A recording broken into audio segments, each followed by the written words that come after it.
আমি ইসলাম গ্রহণ করছি 90 সালে। ওই 90 সালে ডিগ্রি কমপ্লিট করছি, এরপরে মাস্টার্স করছি, LLB করছি, দাওরা পর্যন্ত পড়ছি মাদ্রাসায়। দোয়া করবেন আপনারা। আমার কলেজের চাকরি হয়েছিল MA পাস করার পরে। দেশে চাকরিও ছেড়ে দিচ্ছি, মেয়েদেরকে পড়ানো লাগে, পর্দার খেলাফ হয়, চাকরি ছেড়ে দিচ্ছি। দিয়ে চরমনার মরহুম পীর সাহেবের পরামর্শে মাদ্রাসায় ভর্তি হয়ে দাওরা পর্যন্ত পড়াশোনা করছি। জাহান্নামের এক মুহূর্তের আযাব কারো পক্ষে সহ্য করা সম্ভব না। আমি পারবো না, আমি পারবো না, কসম খোদা, কসম খোদা। ও জাহান্নাম থেকে বাঁচার জন্যই খালি মুসলমান। আমার কোনো কিছুর অভাব ছিল না দুনিয়া। আমার বাপ কোটি কোটি টাকার মালিক, এদেশের অন্যতম বড় শিল্পপতি আমার বাপ। আমি যদি চাইতাম যে প্রতি সপ্তাহে গাড়ির মডেল চেঞ্জ করব, আমি তাও পারতাম। আমার ঠেকানোর কেউ ছিল না দুনিয়াতে। এত সম্পদের মালিক আমার বাপ, এত সম্পদ, কোনো কিছুর কমতি ছিল না। আমি ছাত্রলীগের জেলা সেক্রেটারি ছিলাম, ছাত্রলীগের মাগুরা গভর্নমেন্ট কলেজের VP ছিলাম। বর্তমান প্রধানমন্ত্রীর এক সময়কার ডান হাত ছিলাম বলতে গেলে আমি। ওই যে শেখর, মাগুরা শেখর, মাসাদ মুক্তারের ছেলে, প্রধানমন্ত্রীর APS, শোনেন নাম, শোনেন না? আমি যখন জেলা ছাত্রলীগের সেক্রেটারি, শেখর ছিল সাংগঠনিক সম্পাদক। আজকে শেখর ওই পর্যায়ে গেছে, তাহলে আমি কোন জায়গায় যেতাম?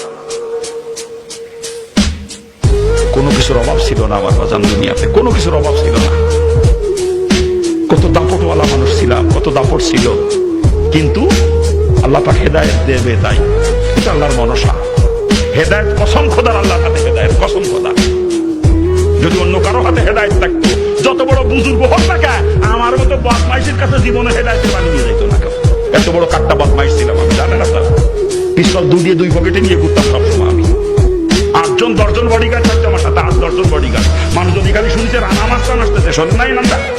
শোনেন নাই? ডাক নাম ছিল রানা। মানুষ রানা মাস্তান কে চিনত? যদি খালি শুনি যে রানা মাস্তান আসতেছে, চিরা কোন দিক সরে দাঁড়াবে, রাস্তা ছেড়ে দিশে পাইতো না। এমনি রাস্তা পরিষ্কার হয়ে যেত, এমনি। এত বড় দাপট নিয়ে চলতাম, এত দাপট নিয়ে। যত বড় আলেম হোক, যত বড় পীর সাহেব হোক, আমার মতো বদমাইশের কাছে কেউ হেদায়েতের বাণী নিয়ে যাইতো না।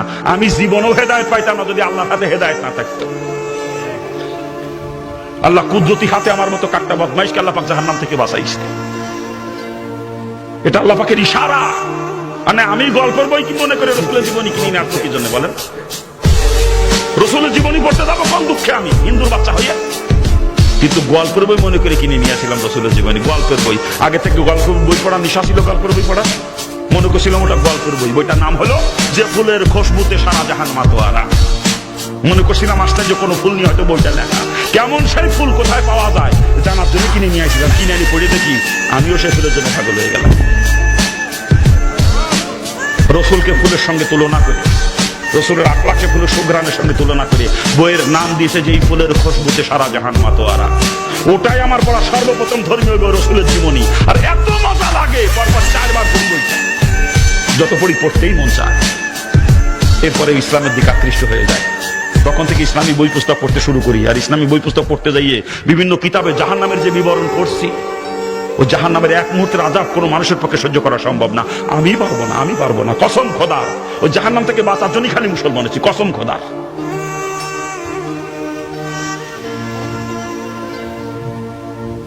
জাহান্নামের বিবরণ বিভিন্ন কিতাবে পড়তে পড়তে জাহান্নামের ভয় এত পরিমাণে অন্তরে জমা হয়েছিল, তখন জাহান্নাম থেকে বাঁচার জন্য পাগলের মতো হয়েছিল। কেমনে বাঁচবো আমি ওই জাহান্নাম থেকে? ও আমার পক্ষে সহ্য করা সম্ভব না, আমি কেমনে বাঁচবো? তখন কিসের মা, কিসের বাপ, কিসের আত্মীয় স্বজন, কিসের অর্থ সম্পদ, কিসের নেতৃত্ব কর্তৃত্ব, কোনো কিছু আমাকে ধরে রাখতে পারে নাই। সবকিছু লাথি মারে বের হয়ে চলে আসছে জাহান্নাম থেকে বাঁচার জন্য। শুধুমাত্র জাহান্নাম থেকে বাঁচার জন্য মুসলমান, কসম খোদা। ওই জাহান্নামের এক মুহূর্তের আযাব আমি সহ্য করতে পারবো না। পাও দুইখান ধরে করছি, পাও দুইখান ধরে দুনিয়া ছাড়াই লাগবে। কি দুনিয়া থাকতে পারবেন? কেউ থাকতে পারবেন? কিছু নিয়ে যাইতে পারবেন সাথে করে? ছাড়াই লাগবে, বাধ্যতামূলক। অতএব সময় থাকতে দুনিয়া ছাড়েন। যদি জাহান্নাম থেকে বাঁচতে মন চায়, নিয়ে তো যাইতে পারবেন না, থাকতেও পারবেন না। ফাও মহব্বত অন্তরে নিয়ে কবরে যাবেন আর জাহান্নামের আগুনে পড়বেন। ফাও পড়বেন জাহান্নামে, একেবারে ফাও। দুনিয়ায় থাকতেও পারবেন না, দুনিয়া নিয়েও যাইতে পারবেন না। অন্তরে মহব্বত নিয়ে মারা যাবেন, ফাও জাহান্নামের আগুনে পড়বেন।